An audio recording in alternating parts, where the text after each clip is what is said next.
So friends, कैसे उम्मीद करता हूँ कि आप लोग बहुत अच्छे होंगे और आप लोग अपना ख्याल बहुत अच्छे से रख रहे होंगे। दोस्तों, आज इस वीडियो में मैं आपको बताऊंगा कि जो रत्न हैं उनको आपको किस तरह से धारण करना चाहिए और कौन से रत्न ऐसे हैं जो कि किसी पर्टिकुलर जातक को या तो नहीं धारण करने चाहिए, या कोई रत्न अगर आप पहले से पहन रहे हैं तो उनके साथ आपको इन रत्नों को नहीं पहनना चाहिए। नहीं तो उसके जो परिणाम हैं वो आपको कहीं ना कहीं इफेक्ट कर सकते हैं, यानी कि जो दुष्प्रभावी उसके जो परिणाम हैं वो आपके लाइफ के ऊपर आ सकते हैं। और इसके बहुत घातक परिणाम भी एक तरीके से हम कह सकते हैं कि हो सकते हैं आपके लिए, अगर आप इन सारी चीज़ों को बिलीव करते हैं और आप रत्न पहनने के अगर शौकीन हैं तो। अक्सर ये देखा गया है क्योंकि लोग किसी भी रत्न को इसी तरह से पहन लेते हैं या धारण कर लेते हैं क्योंकि वो देखने में बड़े अच्छे लग रहे हैं, लेकिन इनका जो संबंध है वो सीधे आपकी कुंडली और आपकी राशियों के साथ में होता है। और इसलिए जब आप इन रत्न को धारण करते हैं तो फिर आपकी जो पॉजिटिव एनर्जीज हैं वो सारी चीज़ें उससे कहीं ना कहीं सीधे तौर पर अटैच हो जाती हैं। और इसलिए अगर इनके कॉम्बिनेशन बिगड़ जाएँ तो फिर वो आपको एडवर्स इफेक्ट करते हैं, यानी कि उसके जो बुरे परिणाम हैं, जो दुष्परिणाम हैं, वो आपको भुगतने पड़ सकते हैं।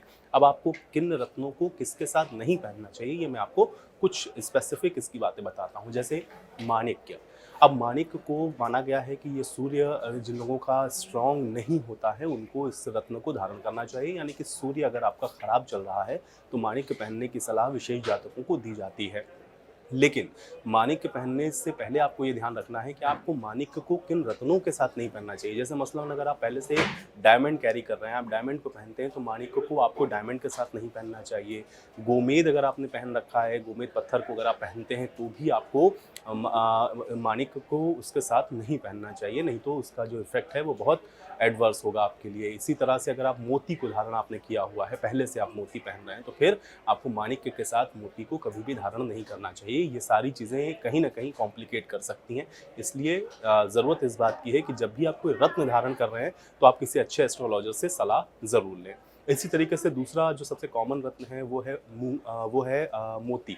मोती भी हम लोग देखते हैं कि लोग बहुत आसानी से पहन लेते हैं। मोती, आपको पता है कि चंद्र जिनका ख़राब होता है, जिनका जो चंद्र है वो ख़राब है या उसकी वजह से उनको लाइफ में किसी तरह की दिक्कत आ रही है, तो उसको शांत करने के लिए या चंद्र को अगर वो बहुत कमज़ोर है उसको स्ट्रॉन्ग करने के लिए मोती को लोग अक्सर धारण करते हैं। लेकिन इसके साथ भी वही चीज़ें हैं कि अगर आपने मोती पहना हुआ है तो फिर आपको डायमंड नहीं उसके साथ पहनना चाहिए, क्योंकि ये आपको एडवर्स इफेक्ट करता है और ये आपका जो चंद्र खराब है उसको और ज़्यादा ख़राब कर सकता है।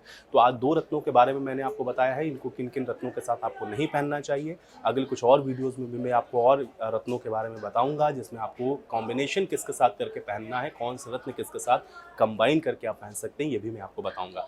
तो उम्मीद करता हूँ कि ये जानकारी आपको पसंद आई होगी। मिलते हैं अगले वीडियो में।